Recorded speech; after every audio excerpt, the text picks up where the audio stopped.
Well, at 6:30, we'll call the meeting to order. We'll rise for the Pledge of Allegiance. I pledge allegiance to the flag of the United States of America and to the republic for which it stands, one nation, under God, indivisible, with liberty and justice for all.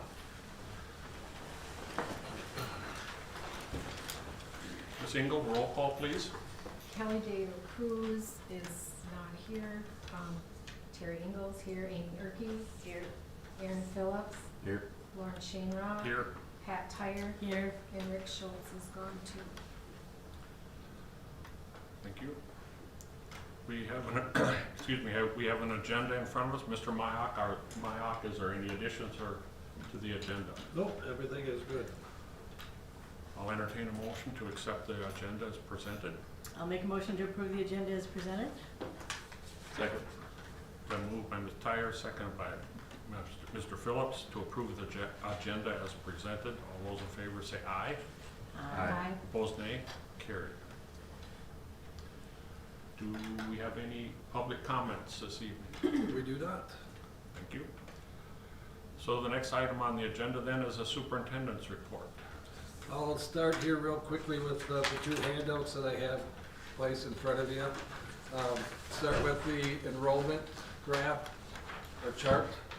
And this is the same that I put into the newsletters, but the last one I should have had the March updates, and I didn't, so I put that together real quick, and you can see that maintaining with a reduction of 1 district-wide. We had a reduction of 2 at the elementary school and an addition of 1 at the secondary school, so our numbers remain at 742 for March, and that's off 13 from the beginning of the school year. And then the second handout I have in front of you, or placed in front of you, is it's information only. This is from, there's a Ed Minnesota Pension Reform Group, or Minnesota Teachers Pension Reform Group, and they put together this illustration example of what it looks like with the rising age of staff members that don't have the tier 1 or the rule of 90 type of a retirement, and the more experience they get, obviously the greater they increase in salary and total package, and trying to compare it to a replacement or an incoming teacher. Now on this one, again, they've made it available, or you can request access to this so we can plug our actual numbers in. A $47,000 difference between the starting teacher and the highest end teacher is not the situation that we have. It might be 25,000. So these numbers aren't necessarily a spot on comparison, but it does illustrate the same point that no secret, nothing that's new, that experienced staff costs more than new staff. So again, the purpose of sharing this with you is if you do hear different discussions or have questions on a pension reform, it's been around, it's probably going to be around until something major happens. They lowered the eligible retirement age from 66 to 65 last legislative session, and the goal would be to move it all the way down to 60 with 30 years of experience. So that's pretty drastic, but that's the end goal of this group, and it has support from different education associations, but it's not gaining the support right now from TRA and from legislature. So just some information to share with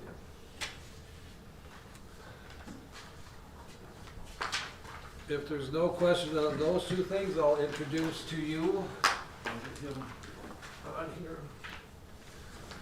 All right, Jeff, I'm just going to do an introduction with you quick. Jeff Horton is the superintendent. It's Dr. Horton, I believe, correct?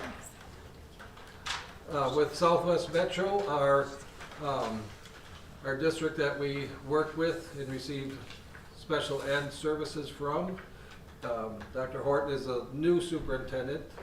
He started the position here this July, and he wanted to make his rounds to all the members. We're an associate member of the association, and just introduce himself, show his face, and then present some information on what the Southwest Metro does for NRHEG schools.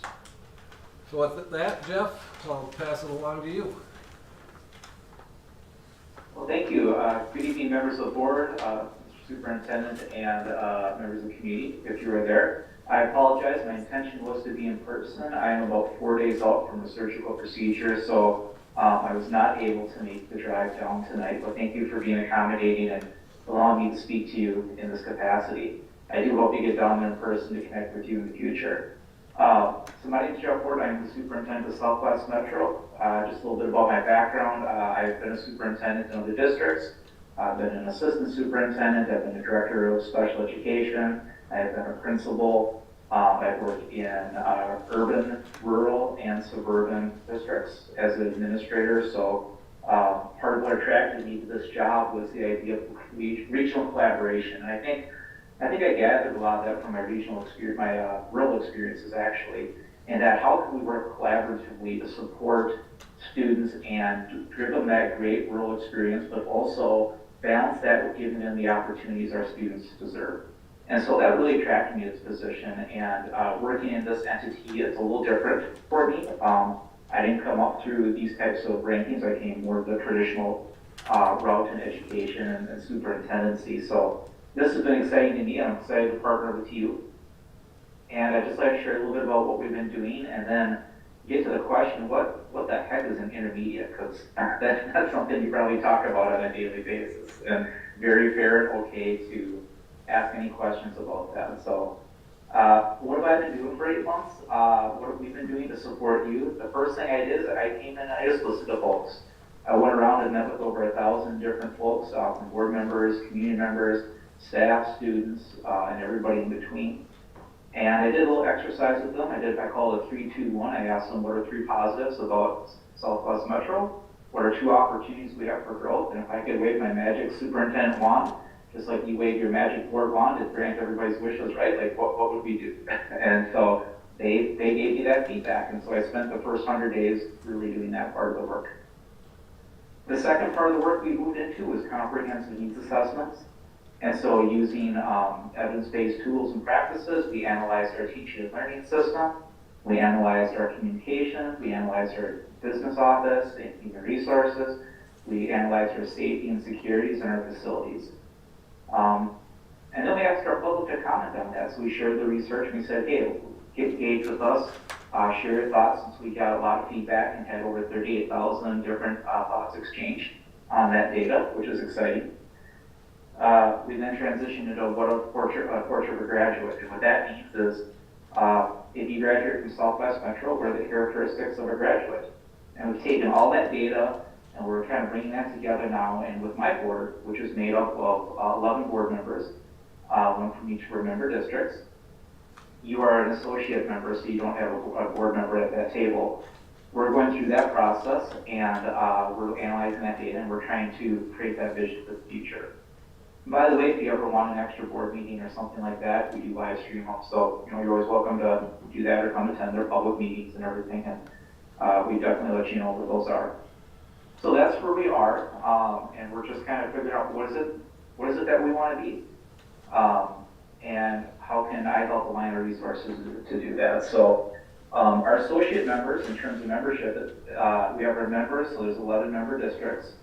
And we have associate members, and you, along with JWP and WSECA and WEM, kind of form your own kind of little grouping, actually, of associate members who we work with. What is an intermediate? It's actually defined in statute, and it's the most simplest way I can explain it. It's like a hybrid between a service co-op, which you might be more familiar with, and a traditional district. It's kind of a hybrid. So we do things on that of both of those components. And what I'll just kind of say to that I'll give you just kind of a quick overview of some things we do and then talk more about what we do for you.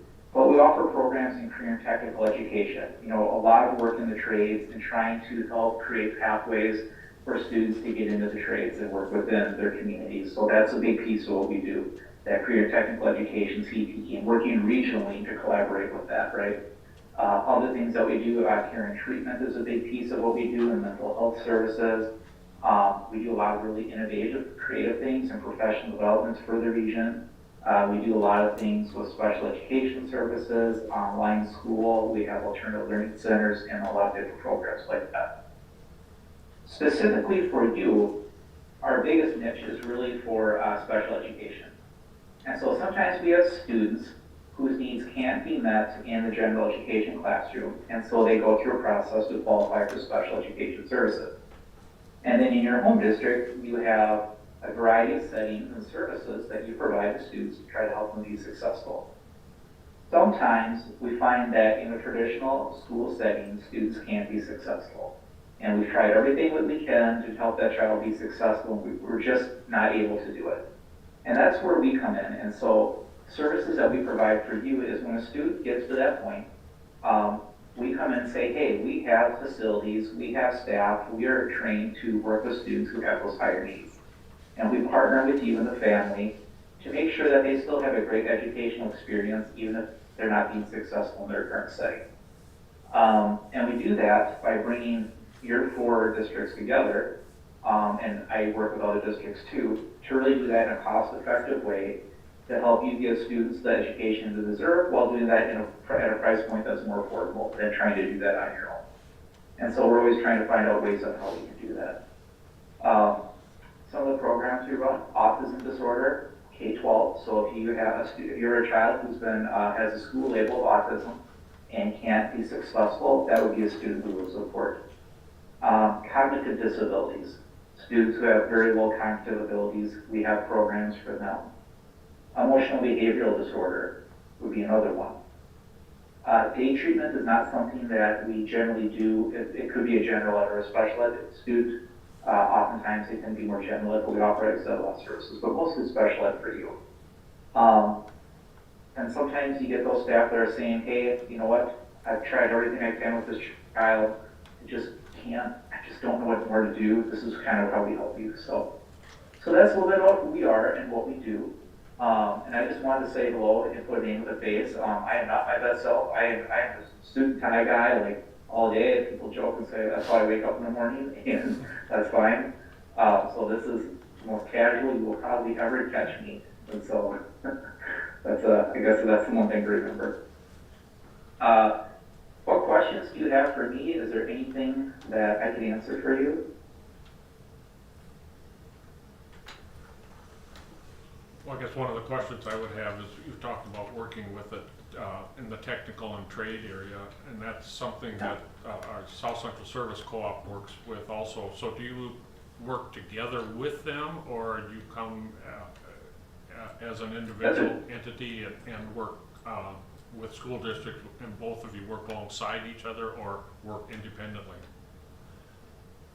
That's a great question, and I don't have a great understanding of what career and technical education looks like in your districts. I would definitely refer to your superintendent on that piece, but I've worked a lot with South Central Service Co-op, both as a previous superintendent and currently. We have some common things we do together, but also some things that we do different. I think they're a great partner that you have down there for some innovative programming and grants that they can give you on some of the projects you're looking to do at CTE. I think that's great. Our role in it is different. What's different about us is we actually serve the students, have programs that serve students. Okay.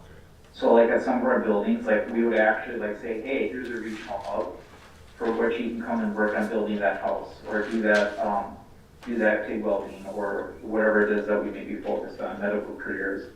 We would be more on that side.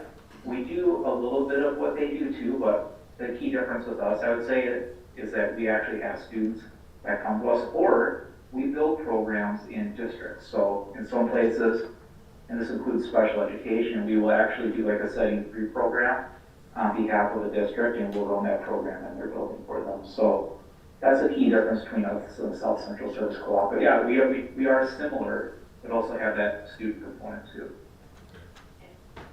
Good I would, question. and I would not look at them as competition, they're a partner, we're all on team kids. Right. Good, thank you. Good. Well, thank you, Dr. Horton. I don't see any other questions here on this end. I don't want to rush you if you have something. No, I just appreciate our partnership, and your superintendent's been amazing to work with. I've really enjoyed the last 8 months, just continue to develop our relationship and see how we can do things for your district. So I just appreciate your time, and I see lots of great things happening in your district. Keep up the great work. Thank you. Good, thank you. Thank you. Thank you, everyone. Thanks, Jeff. I'm gonna keep it on just in case Jake from Site Logic would join us, so I'll communicate with him that we missed this opportunity here. I would do, before I introduce Jason here, one other thing that I want to add to my comments is you have the lavender pinkish sheet in front of you. That's the South Central Service Co-op board. And as you remember, that Lauren has volunteered to run for a board position with South Central Service Co-op. So I believe the procedure is they'll fill those out, Sue, and then you'll collect them and send them in. Okay, so at some time during the meeting or after, you're going to take care of that to make sure Sue gets them before we leave. Thank you.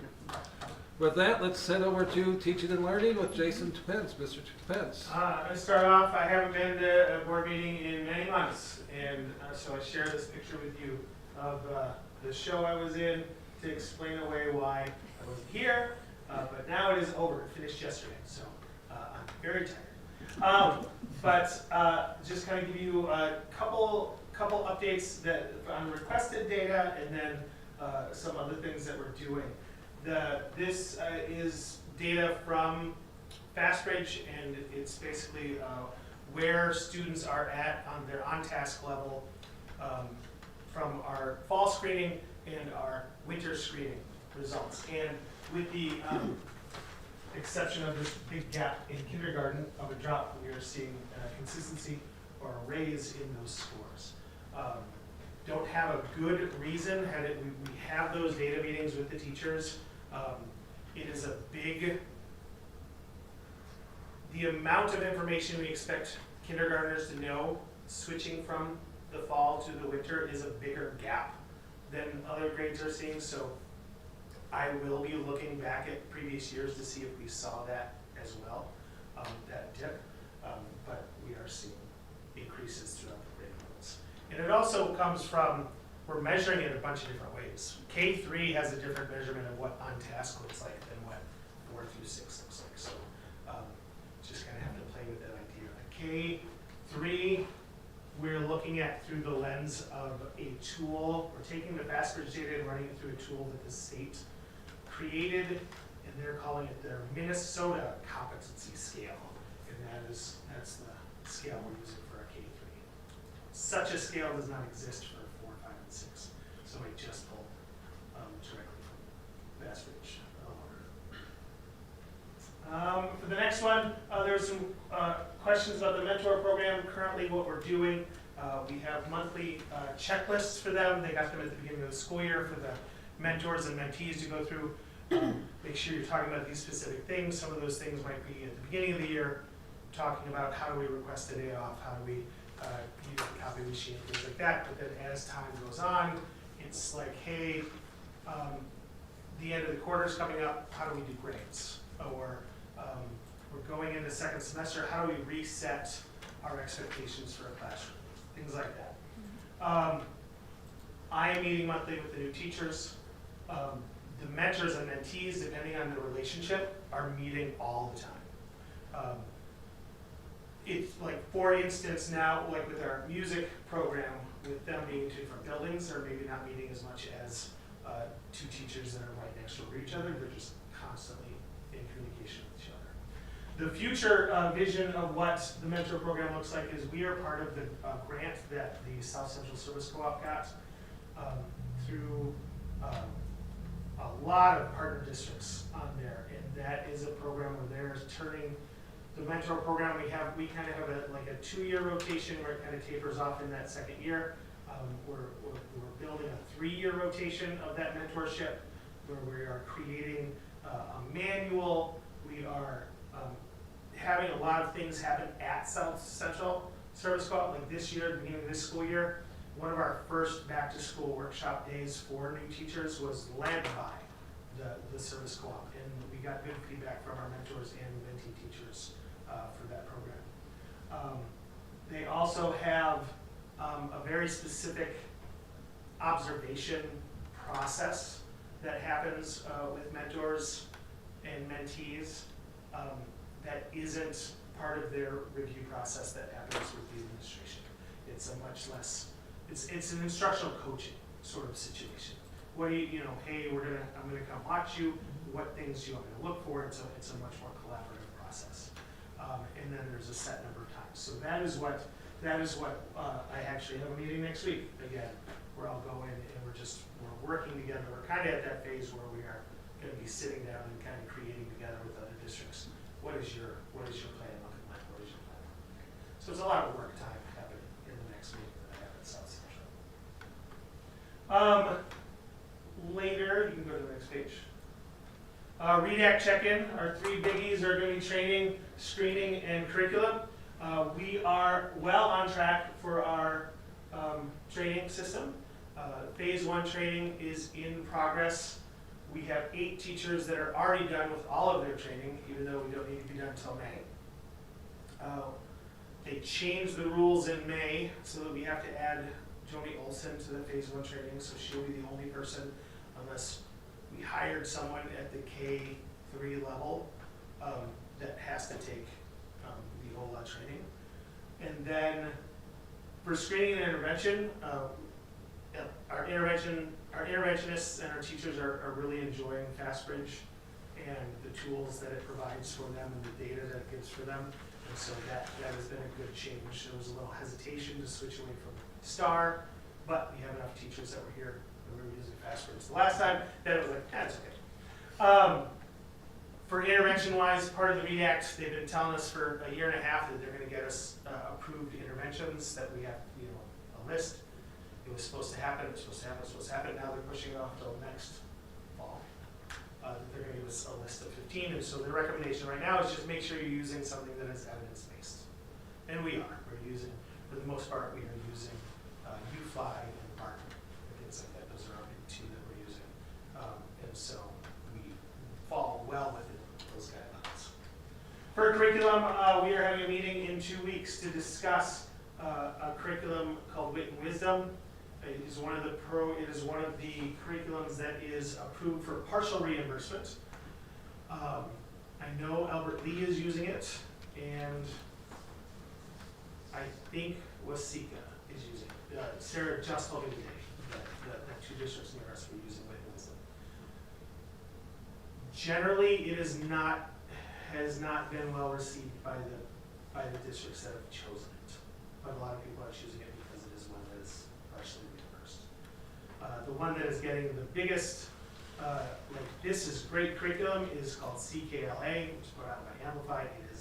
It is approved by the state, but it's not on their list of reimbursable curriculum. And so that is the decision we need to come up with in the next month as elementary teachers, as we look at Wit and Wisdom. And we look back at CKLA, because we actually pulled in CKLA last spring, and they had a look at that. So we'll kind of look at those again, kind of look at what that budget looks like and see where we can go with that, so that we have something in teachers' hands before they leave school, so they can start. The sooner the better, but definitely before the school ends. And then, as you will see in later budget things, or in later items, I will not be here next school year. I will be looking for another position. I'm moving with my family further away than I am willing to drive, because an hour is already right at that cusp. I have created, when I first got here, I created this timeline list of each of the hats that I was, the big hats at least, of what I do month to month. And Mike and I have already been discussing, looking at how does this transition happen. And early enough in the year right now that March all the way till the end of June to make this transition be an easier transition. And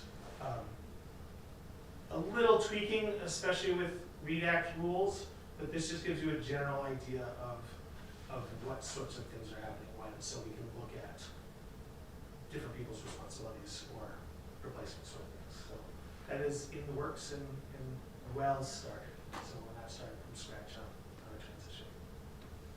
It's very appreciated, thanks. Thanks, Jason. Thank you. And I apologize if you've shared this information with me before. The cost difference between partially funded OK program and no funded. CKLA is a hard quote to read. I got it and it was like 60 pages long. So I will have to get a better idea for you. Because they want to tell you the whole, like all the bells and whistles. And so I will return that back next board meeting to see where we're at with next. Thank you. And the state hasn't even officially told us what partially funded, Sure. partially reimbursed means. Okay. So, They haven't? Is no, that what that means? no, because they have to see how many people do it before they can tell you how much they can do. Because they have they have a whole sum number that they are going to disperse. It depends on how many people use it. Yes. Is there a possibility of getting a copy of that slide? This right here, yeah, I'll change that to a link, so you can go for it. Yeah, because it's, Yeah, it's just a screenshot. It's too small for I me. know, I can. This was just to give you an idea. But yes, I can link, I will change that to a link to the document. thanks. Is there a chance that the state could approve the CKLA? No. That's not. If they did, it would be in a couple years, because they have said they're not gonna re-review curriculum for a couple years, because they're working on all this other stuff that they're falling behind on. Okay. Because all the ones they said no to, all those publishers are like, yeah, but look, we're changing it. And they're like, okay, yeah, great, we'll look at it eventually. So, not in the time frame where we legally have to buy. Okay. Any other questions? Does our early ed, our community ed preschool kids have to be in on the READ Act at all? No, but if like when we look at this program, Mhm. Either one of them, we will look at seeing what curriculum that aligns with it, Okay. just to make it Okay, easy sure. transition. Sure, thank you.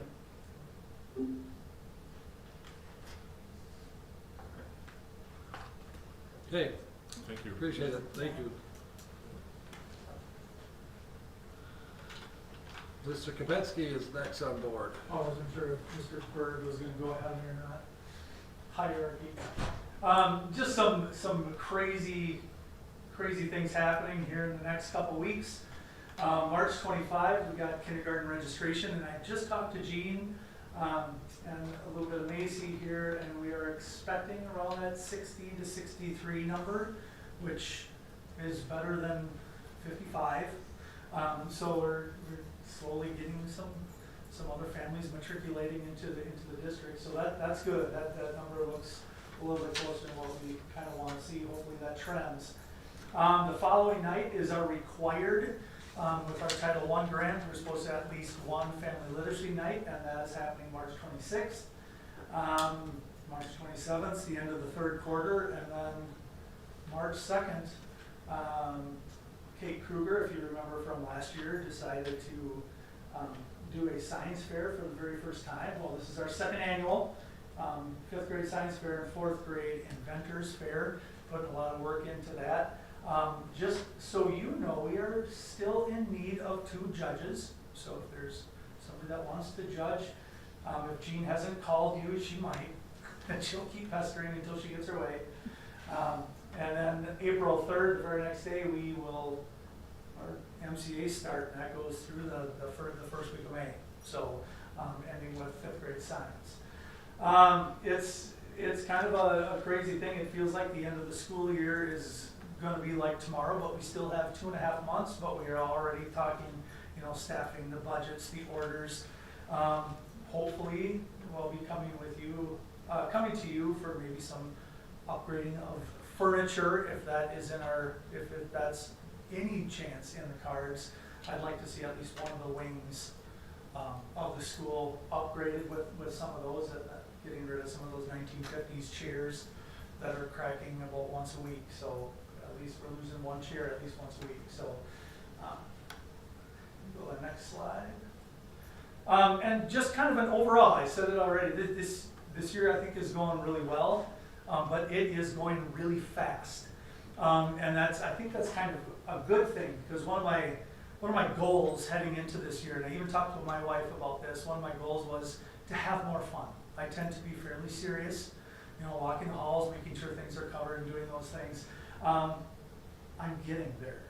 Coming from a secondary from 25 years, I'm slowly working my way to have a little more fun with the kids. I'm wearing green on St. Patrick's Day. That probably, I wouldn't have even thought about that years ago. So have patience with me. I'm getting there. But I think my biggest goal, I guess, for this year, and I'm just now starting to feel some of the changes in the building.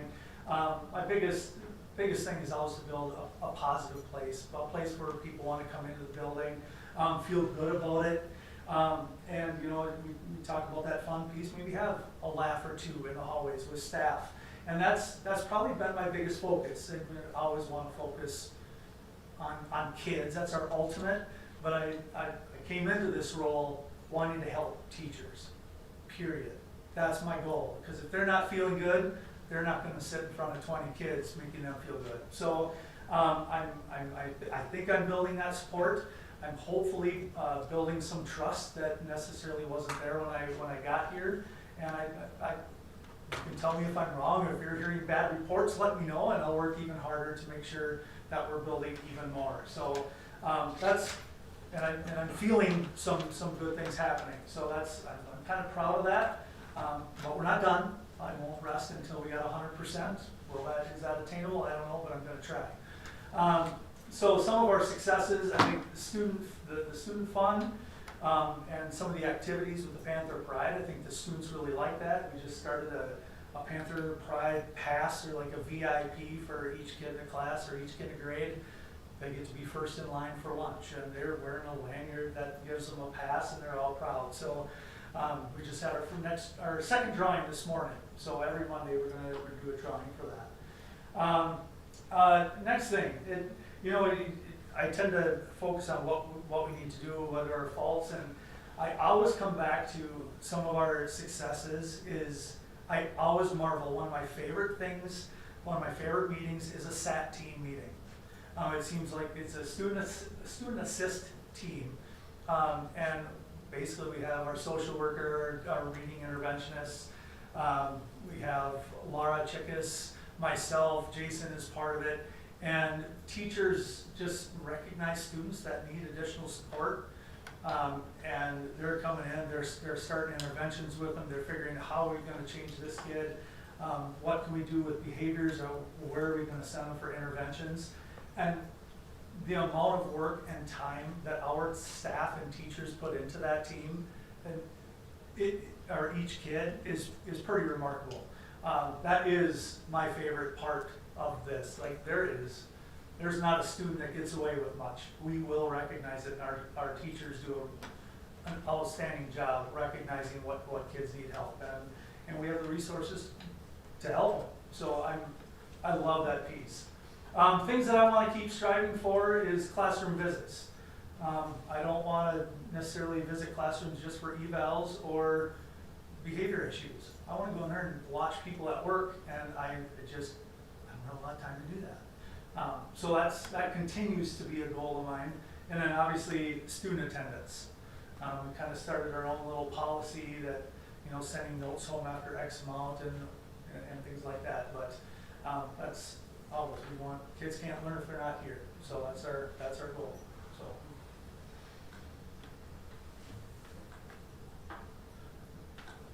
Field any questions, concerns? Hate mail?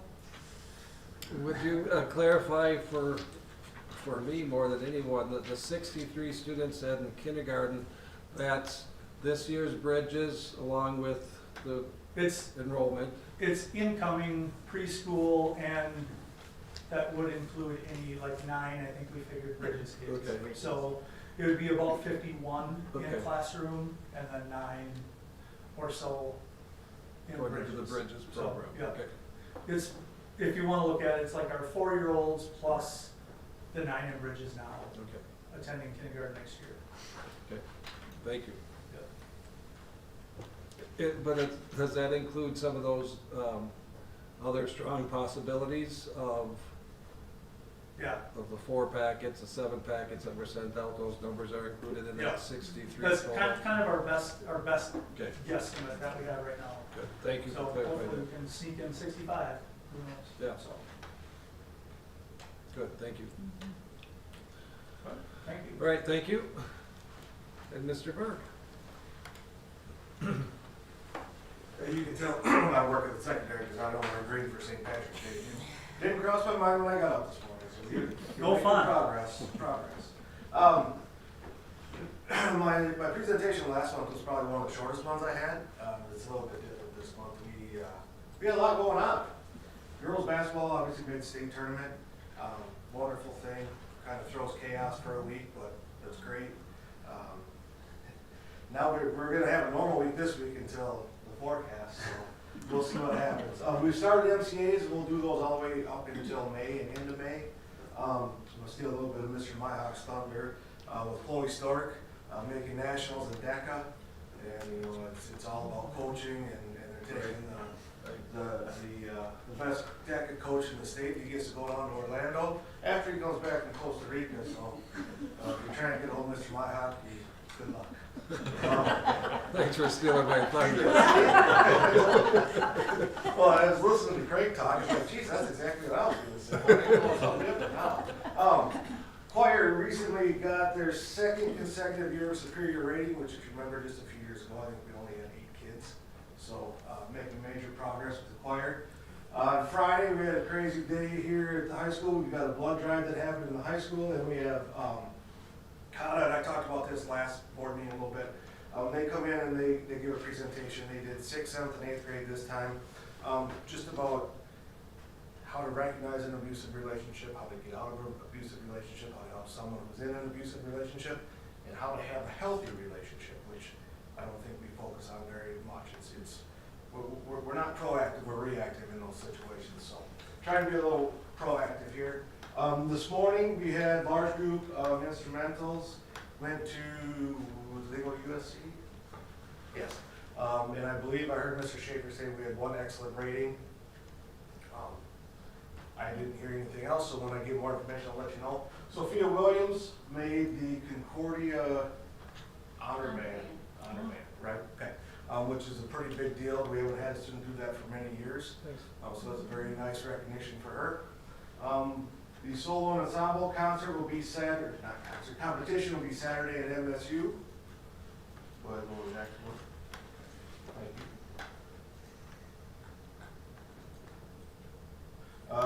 I talked a little bit about the Costa Rica trip. They take off probably not until Friday now with the snowstorm, so I'm kidding. Everybody listening, I'm kidding. But they take off the 20th to get back the 29th. We got a music trip that's going to happen on the 25th to the 31st.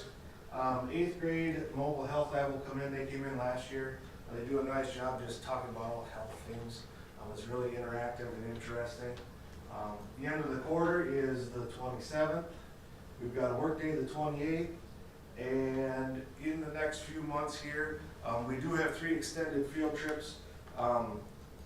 We got the state FFA convention, we've got a FFA competition in Brookings, and then Mr. Myhawk and Chloe and we're going with them down to Orlando for DECA National. So, and the next slide here, talking a little bit about where we're at here in March. The year is going up. It's going fast. Like I said, basically whatever Craig said is what I was going to say. But it is going very fast. It seems to be going very smooth. Obviously, it's never a freshly paved road. There's all kinds of potholes and turns. So we go with the flow. We went from the dog days of winter to complete chaos now in about 2 weeks. We are very busy at school and will continue to be. The goals I have, very similar to when I started last year is there's two things that are really important. That your staff needs to know that they are supported, and the students need to know that they are supported. If your staff doesn't feel supported, if you hang them out to dry, if you're not able to help them get better, it's not good. The culture will change, the beliefs will change, and it'll be a very rough situation. And that's the same way with students. It really is, you know. You can stand up here and say, yep, do this, do this, do this, and they'll all do it. But the students need to know that they're heard and they're supported, both from me and from the teachers. And that's very important. And I'm huge on personal relationships. I've talked about that numerous times.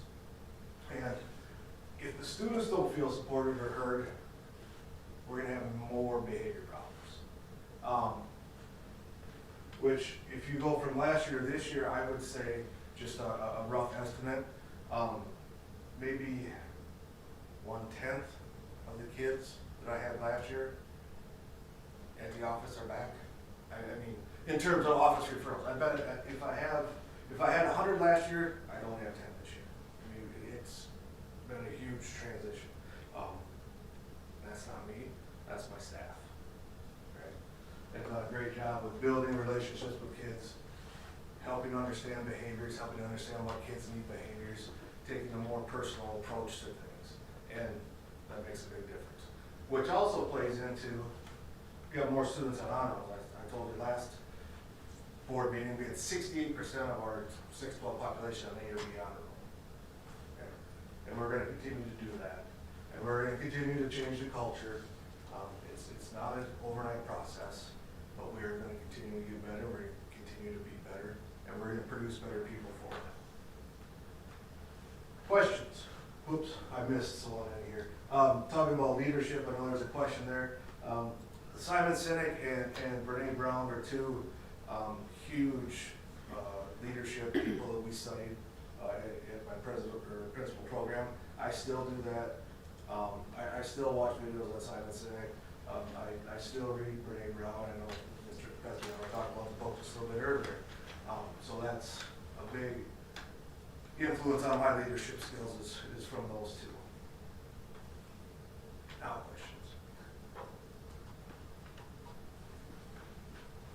Okay. Something popped up in my mind here too, and I believe some of you or all of you are aware that we lost Pam Krill as our career and tech ed workforce coordinator. That she took a job outside of Social work. yeah, at And a go back to ELC school. program. Yeah, and so Pam would have been big on getting, big up and getting that mobile health lab, and then also our, Mr. Schoenrock, you were there. South Point. There you go, Financial. South Point Financial. That's already set up though, thank goodness. She left us a lot of information with that, so hopefully we could, the one they bring in will hopefully be able to do a nice job. But Pam do a nice job for us. And also, I know I sent the email to you that I sent out to all the parents and kids last week about the NCAA tournament. And the kids think it's great because they get to pick brackets and stuff, but they don't really know why we're doing it. Okay, we're doing it to build relationships, and I told you that last year when I started it. And that's why we do it, but it's a fun way. They don't even know it. So most of my staff, if not all, will have their brackets hanging up. We reward the kids. You get to go first to lunch and similar things like that. But again, it's a talking point. It's a way to get into a conversation with this student you don't normally do. So that we opened up this morning. So we'll see how that goes. Thank you. Very good. Thank you. Thank you, Mr. Burke. Macy's has another commitment that there's a screening or a enrollment. So she's not able to be with us tonight, but her note should be updated in the slide deck as well. And that would conclude our item 6, or the superintendent report and administrative report. Thank you. And I'm assuming we don't have Mr. Jake Berg. Correct. He actually texted. I didn't see what he said, but he's with another school district tonight, so. Okay.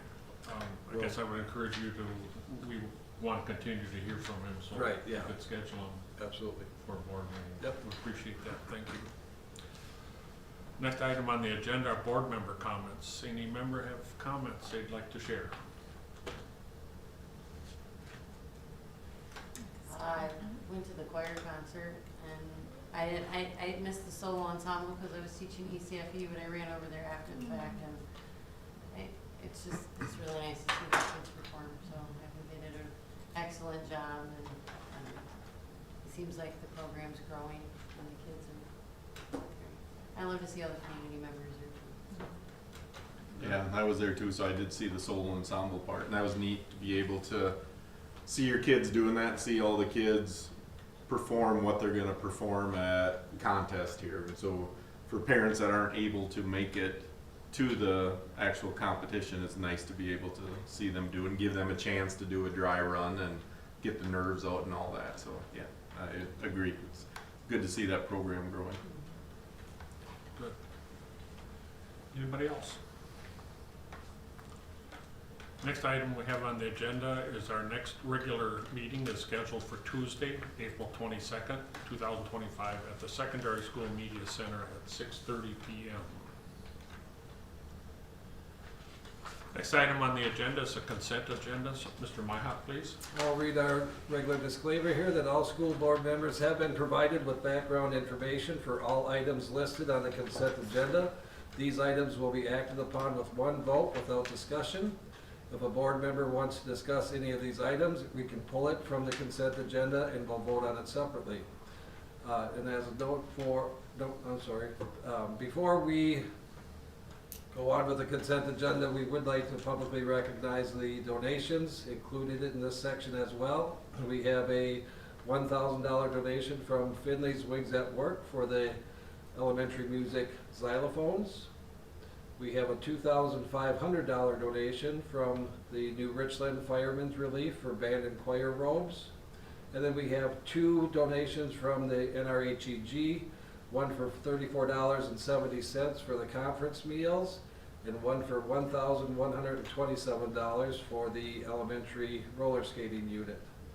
So that brings a total of $4,661.70 this month, with a year-to-date of $58,186.12. So with that appreciation and the disclaimer, I'd ask the board to approve the consent agenda as it has been presented. I'll entertain a motion to approve the consent agenda. Motion to approve the consent agenda items. Second. Moved by Ms. Erke, seconded by Ms. Tila Cruz to approve the consent agenda as presented. All those in favor say aye. Aye.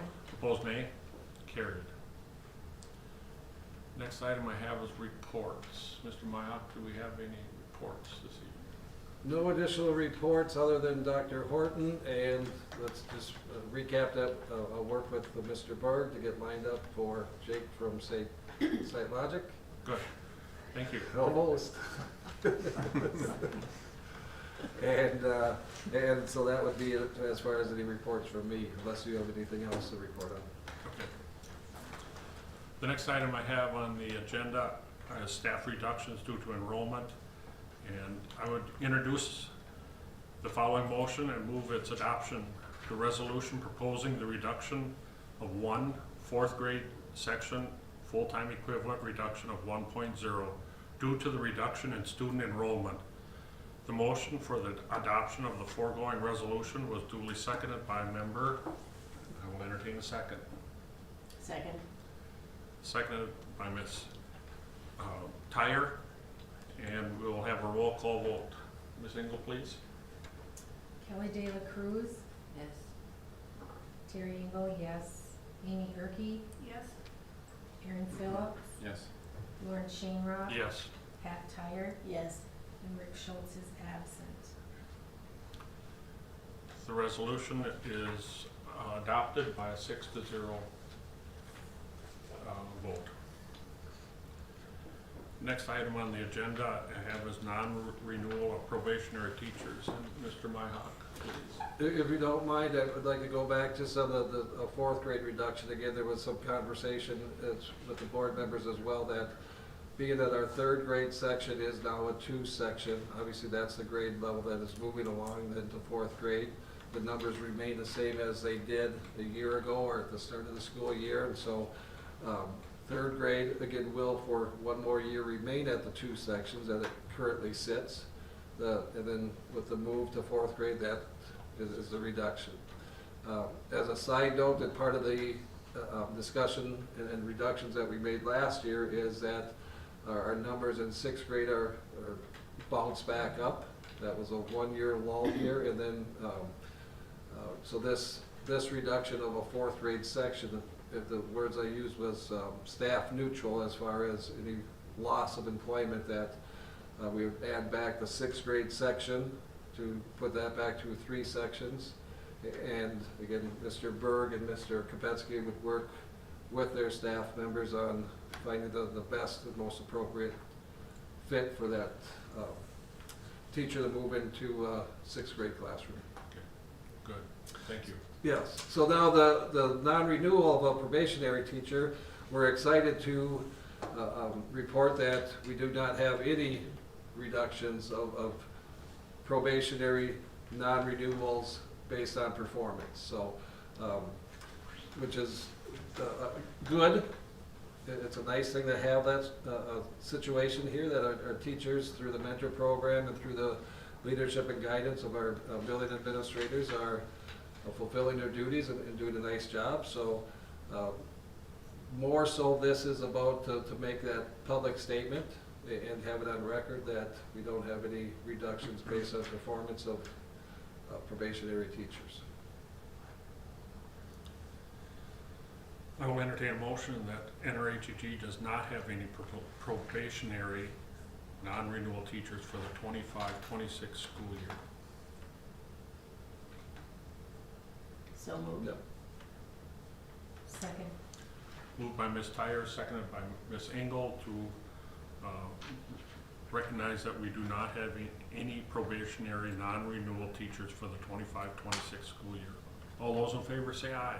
Aye. Opposed, nay. Carried. Recognition of tenure status and probationary list. Mr. Myhoff, please. And this goes hand in hand with the last motion and the recognition of the non-renewal or no non-renewals. That every year we provide a list to you of our probationary teachers that completed their first year, and then we'll slide into the second year of their probationary career or status. And then the second year teachers obviously moving into the third year, and then the third year teachers after the successful completion would be recognized as tenure staff. So that list has been presented to you, and we're excited and proud of the staff members for this accomplishment to become a tenured staff member. So I'd ask for your approval of the list as presented for our tenure status and probationary list. Make a motion to approve the recommendation for tenure status and probationary list. Second? Moved by Ms. Engel, seconded by Ms. Tyre to approve the recommendation for tenure status and probationary list as presented. Is there any more discussion? If not, all those in favor say aye. Aye. Opposed, nay. Carried. I'm going to mention something else here again, that you will see a couple jobs being posted this spring for teachers that are on out-of-field placement. Miss Chartrand in the fax department is out-of-field placement, and Mr. Brutt in industrial arts continues to be out-of-field placement. So Mr. Berg will place those positions or post those positions and kind of just see where things roll out and how they play out and make the appropriate hires. It's our responsibility to post those every year. It's our responsibility to find a licensed, appropriately licensed teacher that is also a proper fit for our district as well. And then maybe a kudos here to Mr. Nelson, who's on that list. Zach Nelson is in his third year of teaching. He was an elementary licensed teacher that we hired out of field placement as a special ed teacher. Now, his position doesn't have to be posted as an auto field because he's currently in a program to achieve the proper license, and there's one or two others at the high school. They're done. They are done, that's right, that's right. So, You can always tell me that every time. So Zach is now completed too, huh? Okay, so that auto field placement that no longer exists, but stepping into that role and jumping right back into college or college classes to get that additional licensure is a big deal, so appreciation for Mr. Nelson in doing so. So, Good. That brings me to item 13. I will entertain a motion to adjourn. So moved. Second. Moved by Ms. Engel, seconded by Ms. De La Cruz to adjourn. All those in favor say aye. Aye. Opposed, nay. Motion carried. We are adjourned. thank you, everyone. You vote for